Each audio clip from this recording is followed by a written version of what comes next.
कुछ लोग हसद की वजह से तबाह हो जाते हैं। एक बादशाह बड़ा कंजूस था, तो उसके सामने एक शख्स अक्सर आया करता था।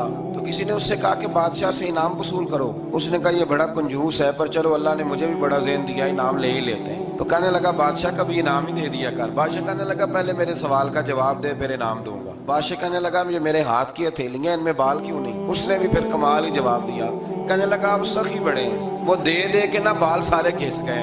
बादशाह को बड़ा ही गुस्सा आया, पता तो उसे था ना मैं कंजूस हूँ। गुस्से से के साथ कहने लगा तो तेरे हाथों में क्यों नहीं बाल? कहने लगा बादशाह तूने दिया बड़ा है तो मैंने लिया बड़ा है, तेरे दे दे के घिस गए हैं तो मेरे ले ले के घिस गए हैं। तो उसको और गुस्सा आया। कहने लगा तो ये जो सारे बैठे हैं तो इनके हाथों में बाल क्यों नहीं? कहने लगा बादशाह तू देता रहता है, मैं लेता रहता हूँ, तो ये हाथ मलते रहते हैं। तो बादशाह कहने लगा भाई बंदा तू सियाना है, तुझे कुछ ना कुछ देना ही पड़ेगा। तो कुछ लोगों के ना मल मल के ही अल्लाह देता है, नवाजता है, पर उनके हसद कर करके हाथ घिस जाते हैं।